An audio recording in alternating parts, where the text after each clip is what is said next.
The New York Knicks already have a Karl-Anthony Towns problem. The 7-foot big man who got traded from the Minnesota Timberwolves to the New York Knicks is a very talented player, no doubt about it. One of the best shooting 7-footers of all time.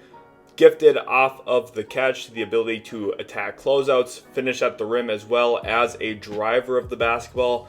I'm not diminishing Karl-Anthony Towns' offensive capabilities at all in this video. What we are going to highlight, though, is how I think New York, a team that I had viewed as a potential top 5, for sure top 10 defense going into this upcoming season prior to the Cat trade, how that defense has now drastically been altered.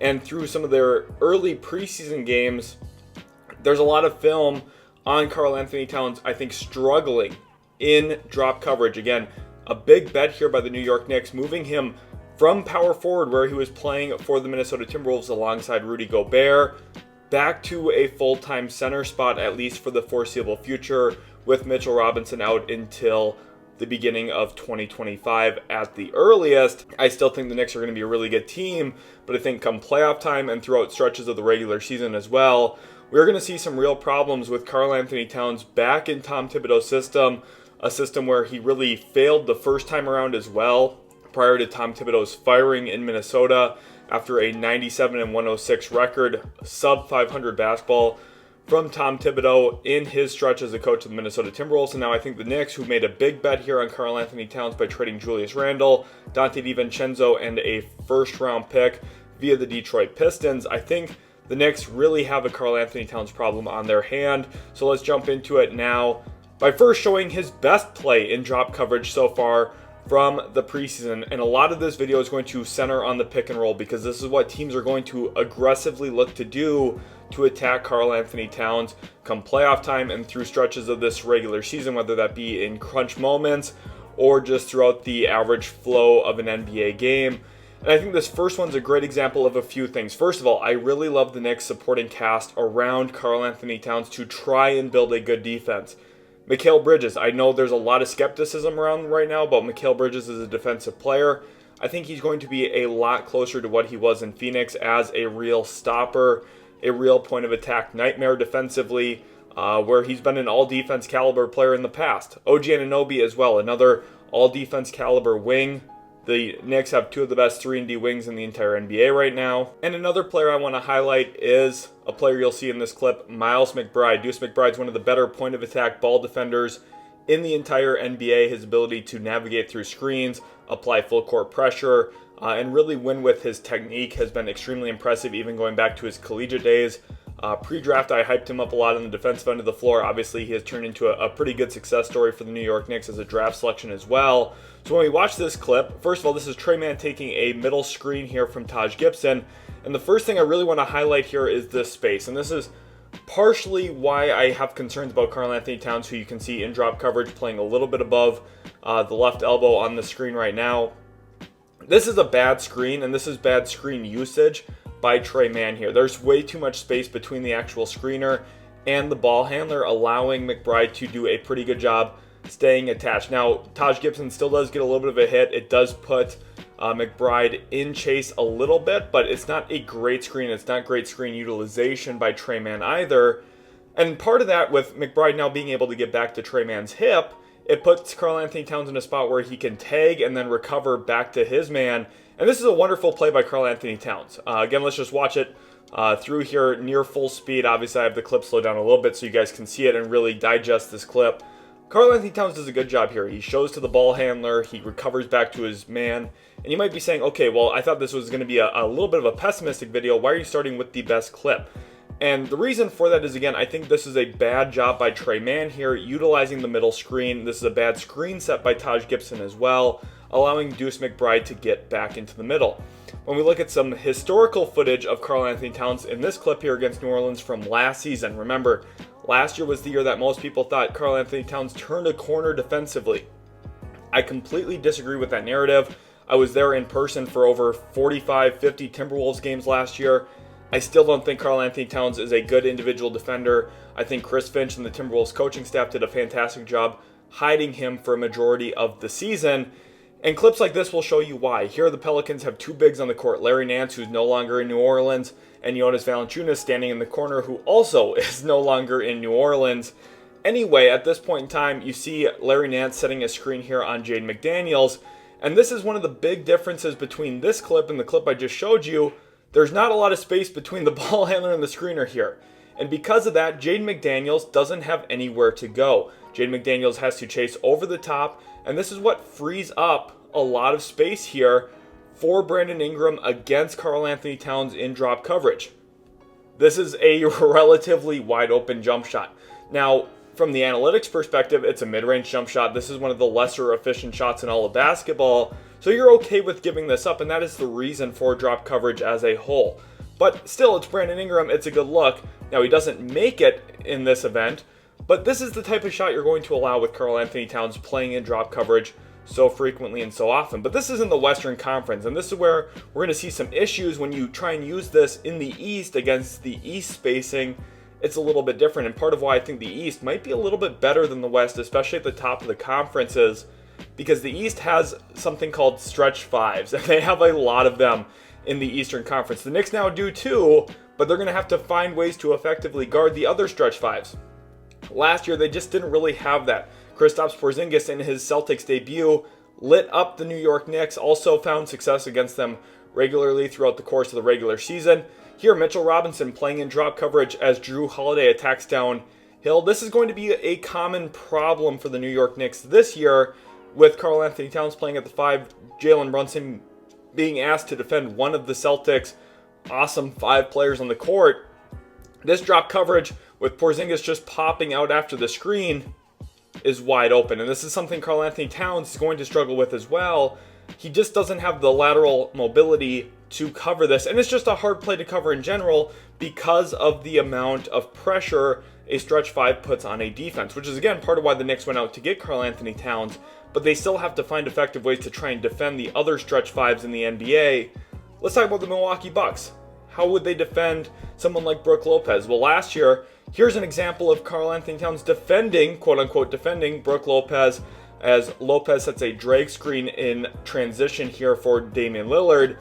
And this, again, is, I think, another great example here of some of the problems New York will find with Karl-Anthony Towns on the court. As Cat here is in, I think, a better drop coverage position here. He's playing a little bit higher up at the toward the level of the screen, and that is in part because Damian Lillard is the one with the ball in his hands. This is a very comfortable pull-up three-pointer for Damian Lillard a lot of the time regardless. But here Lillard doesn't actually settle for the three-pointer, and he looks to turn the corner. And this is, again, where some of the problem is going to lie with relying on Karl-Anthony Towns as a drop coverage big man for you at a high volume, at a high rate, even though the Timberwolves were able to survive it last year because of Gobert and the way they were able to effectively hide him. At times it still showed itself throughout the course of the regular season especially. And here as Damian Lillard turns the corner, it puts Naz Reid in a really tough spot because Cat is now fully beat at this point in time. And if you look at Giannis Antetokounmpo, he is pretty much wide open down in the dunker spot.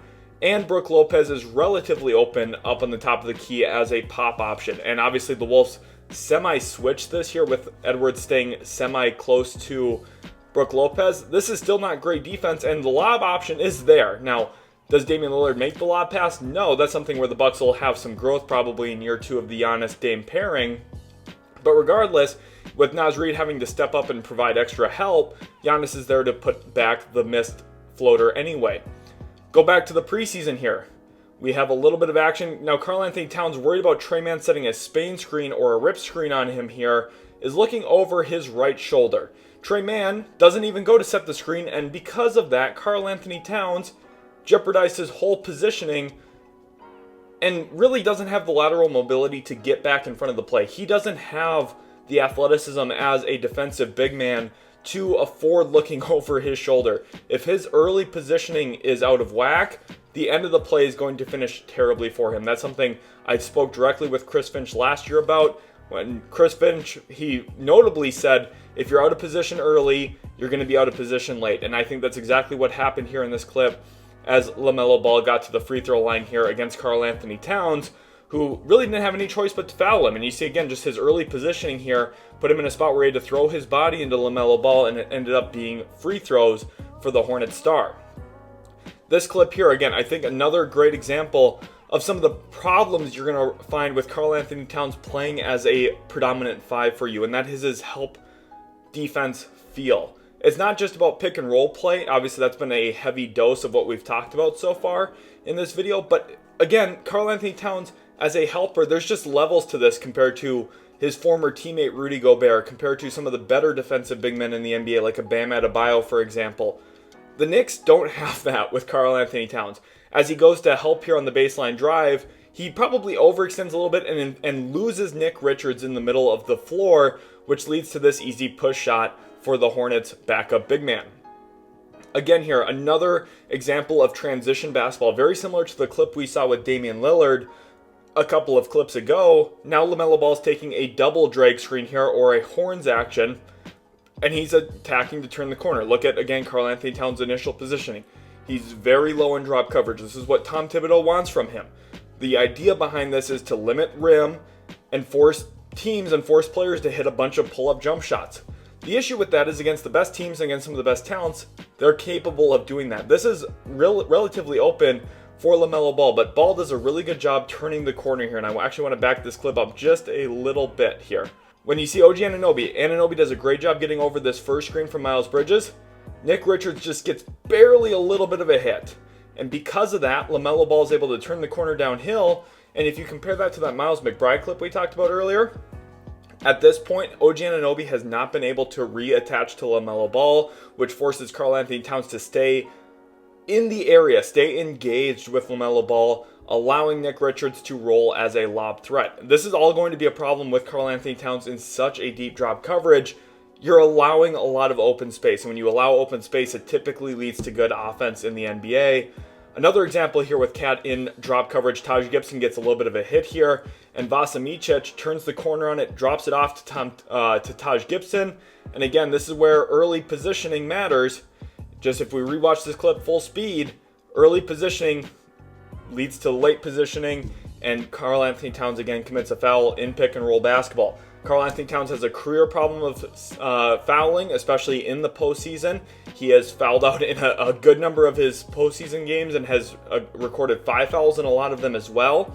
While I think the offensive fouls are a predominant reason for those fouling numbers to be so high, I think transitioning back to a full-time center will also put more emphasis on him being involved and engaged in defensive actions, and because of that, he's likely going to be in more foul scenarios once again compared to where he was the last couple of years playing for Minnesota.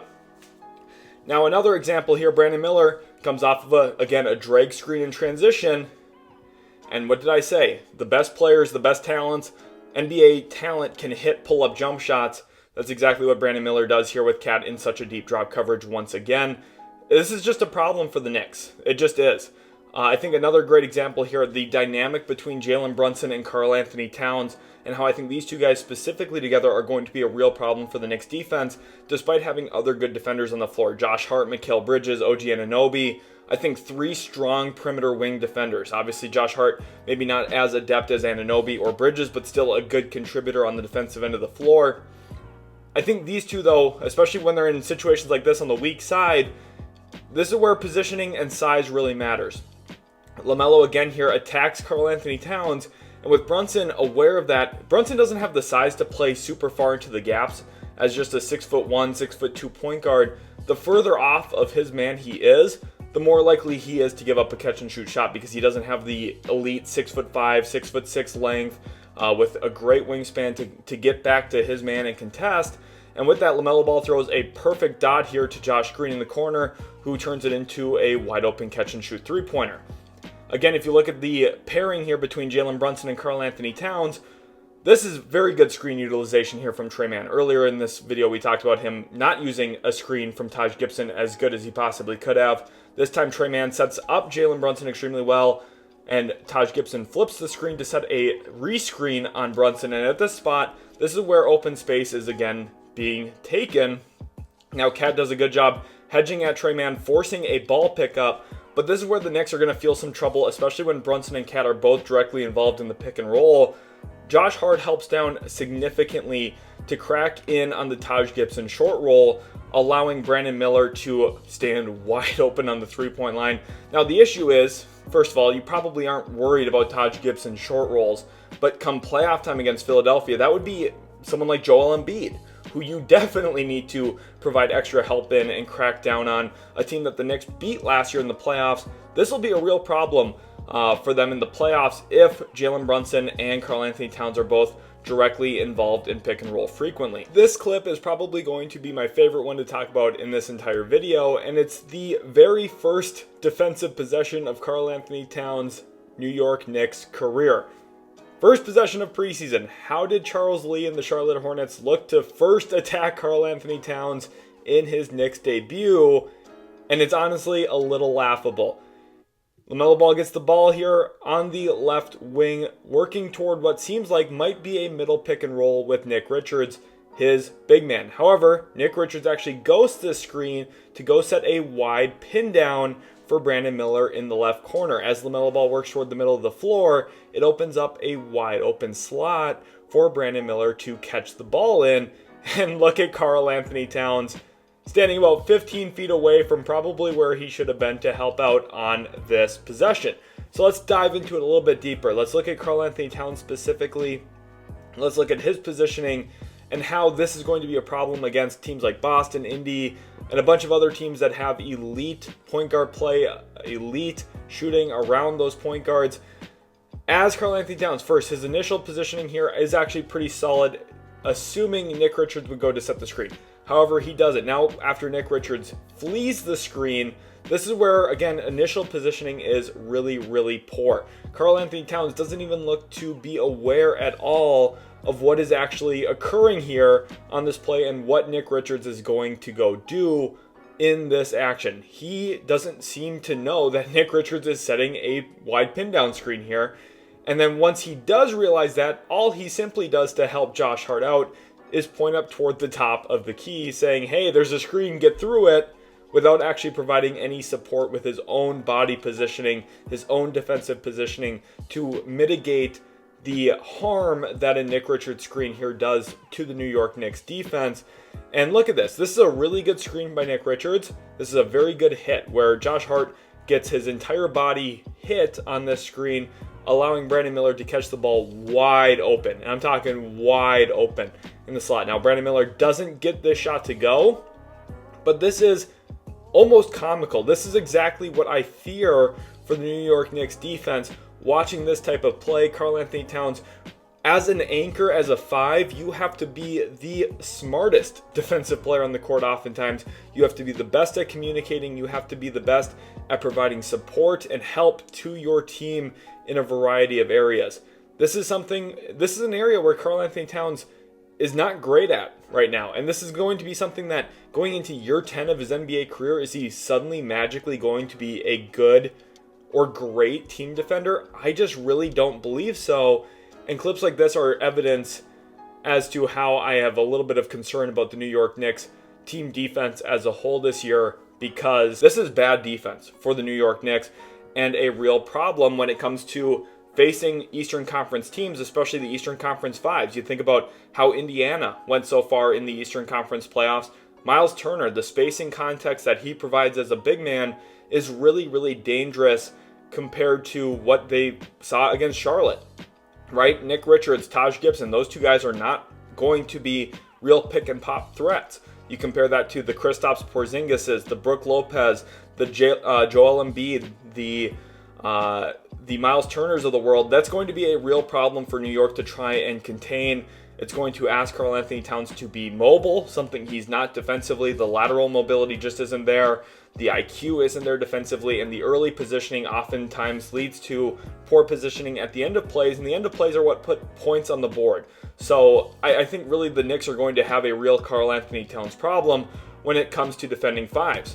Now, some of you might be smartly saying, well, if he can't guard 5s, why don't they just play him as a 4 when Mitchell Robinson comes back? And listen, I think that's a smart idea, and I think that is something that maybe at some point, depending on how the year is going, New York might try. And in certain matchups, maybe it'll work. But I just think, again, this is why the East is a little bit scarier to me than the Western Conference, In the West, when Karl-Anthony Towns was playing the 4 against Dallas, that meant he was guarding PJ Washington. Against Denver, obviously the Wolves were very smart, put him on Nikola Jokic and allowed Rudy Gobert to roam off of Aaron Gordon.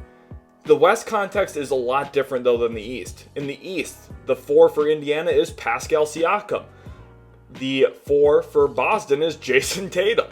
The 4 for some of these teams are just a little bit more dynamic, a little bit more dangerous than what they are in the Western Conference. For example, Milwaukee with Giannis Antetokounmpo. Especially when you factor in the context that all of these Eastern Conference teams have stretch big men who can space the floor for you. Putting Karl-Anthony Towns at the power forward spot, asking him to guard Pascal Siakam, Giannis Antetokounmpo, Jason Tatum, it doesn't really protect him at all either when it comes to defending ball screens, because you could throw Miles Turner at the top of the key or on a wing and ask Pascal Siakam to set ball screens for Tyrese Halliburton, for example. And even, let's say that teams weren't predatory like that. Let's say the teams weren't attacking Karl-Anthony Towns in that kind of context. Well, guess what? There's still problems because of Karl-Anthony Towns, his ability to navigate screens, his ability to actually defend on the perimeter. Those are things that playing next to Rudy Gobert really changed the narrative on his career, because Gobert was oftentimes there to protect him, protect the rim, and also still anchor Minnesota's defense when Karl-Anthony Towns was getting beat. And against certain Western Conference teams, wasn't being exploited the way that Eastern Conference teams can. So let's go look at how Cat actually looked against power forwards in the Western Conference as an example. Here against Sacramento from last regular season, Karl-Anthony Towns is defending Harrison Barnes. Again, in the East, this would be Jason Tatum. In the East, this could be Pascal Siakam. In the East, this could be a lot more dynamic options. I'll put it that way. I don't want to roast Harrison Barnes here. But as Cat gets hit by a Kevin Herter down screen here in the zoom action, Harrison Barnes comes up to get the ball, and with Gobert in his typical drop coverage against Domantas Sabonis, Cat's lack of screen navigation is extremely apparent here. Doesn't even really make an attempt to go over the top or under against this Sabonis handoff, and it leads to a wide open Harrison Barnes three-pointer, which he obviously misses. But again, if you look at this same game a little bit later on, the same exact action was getting wide open shot after wide open shot. Now, Harrison Barnes wasn't good enough to knock down a lot of them, but it puts your defense in a spot where you have to make rotations. You're out of balance. Your court balance is just not correct, and as a result, it jeopardizes your rebounding. It jeopardizes a lot of different things. And I think Minnesota really did a good job hiding against Karl-Anthony Towns last year, but certain matchups, certain teams showcased the problem with that. I think if you look at Sacramento and New Orleans, Timberwolves fans will know how problematic those two teams were last year for Minnesota at certain times, and it's because of the personnel, it's because of the matchups. Those two teams played a little bit quicker and really utilized a lot of zoom action, a lot of screening, involving their power forwards especially, and that put Karl-Anthony Towns in a bad spot. Notice here against his closeout against Harrison Barnes, Barnes turns back the clock a little bit and goes to a reverse layup. This is a better closeout from Karl-Anthony Towns, but again, if Harrison Barnes is beating him on closeouts, what is Jason Tatum? What are some of the more dynamic, some of the more athletic fours in the East, like Siakam or Giannis Antetokounmpo, going to do to him if you ask him to guard fours? It's just not going to be very pretty, I think, and I don't really think it's sustainable. If you go back to last year, here Cat is in transition matched up in a cross matchup with Jaylen Brown, and again, this is just where the problems lie. He just can't guard on the perimeter against some of these best players. It puts Rudy Gobert in a spot where he's going to get poster dunked on, and it's all really stemming from Karl-Anthony Towns' inability to guard some of the premier talents on the perimeter. And again, that's not fair to criticize him on that. He's a 7-footer. He shouldn't have to defend some of these elite wings, some of these athletic wings out on the perimeter. But this is my point. If you don't trust him to guard fives, and putting him on Eastern Conference 4s and 3s is a problem, then how is he effectively going to help New York's defense this upcoming year? And I just don't really see it very likely that he will. Again, you go back to some of the more athletic, more mobile fours. Julius Randle has had Cat's number for quite some time. It felt like every single time Julius Randle faced Karl-Anthony Towns, Randle was seeing the hoop as big as you could possibly imagine. Randle's has had Cat's number for years, and it's because he's comfortable attacking Towns both off the dribble, down in the post. He's able to just get to his spots and score on Towns pretty much every single time. Knicks fans, you remember this. And then going back to the playoffs, again, I don't think it's fair to expect Karl-Anthony Towns to effectively defend someone like Devin Booker or Kevin Durant. It's just not fair to expect a 7-footer to consistently do that. But I think in the playoffs, even though the Minnesota Timberwolves did really well, at times you could see some of the shortcomings of Karl-Anthony Towns being asked to defend this type of archetype of player. So again, when it comes to trying to beat Boston, which is the team to beat in the Eastern Conference, I just don't really see any way that Karl-Anthony Towns can be a positive contributor for the New York Knicks against teams built to play a certain kind of style, which means ball screens are going to be dangerous for New York to contend with when Cat's a 5. Ball screens are going to be dangerous to contend with when Cat's a 4.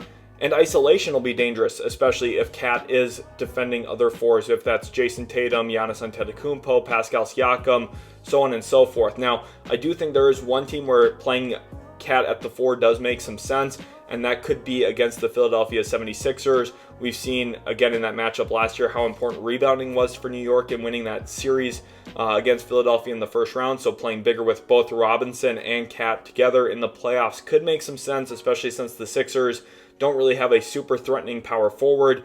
Think about Caleb Martin as an example of who might start for the Sixers at the power forward spot.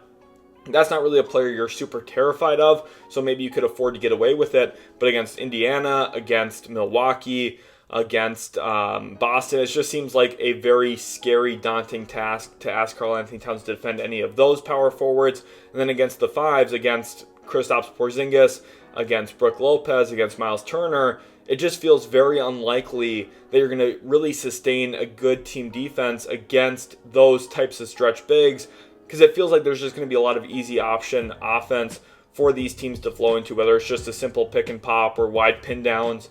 Attacking Karl-Anthony Towns, finding ways to get your best shooters into space, your best players attacking downhill at him, it just puts him in a position where he's either going to commit fouls or just give up a lot of wide open jump shots. And I think with that kind of context, there's a lot of pressure this year on Mikal Bridges. There's a ton of pressure on OG Anunoby and a ton of pressure on Miles McBride to be not just elite screen navigators, but near perfect screen navigators. And when you face good screening, that's going to be a real dynamic problem for the New York Knicks come playoff time. I think Karl-Anthony Towns, from an offensive standpoint, look, I'm not hating. I think the Knicks do have a really great offensive upside here now, with Cat being their trail big, being their stretch 5, and really presenting some of those same problems we've talked about for the Knicks trying to defend. Now the Knicks, with Cat screening and popping, can offer some of those same challenges to other teams. So I don't want to sit here and completely rain on the Knicks parade. I still think the Knicks are going to be a very good team. But come playoff time and in some real big moments in the regular season, I think we're going to see a lot of shortcomings stem from Karl-Anthony Towns on the defensive end of the floor. I really hope you guys did enjoy this video. If you did, make sure to leave a like, subscribe to the channel for more content, and we'll catch you in the very next Utility Sports video.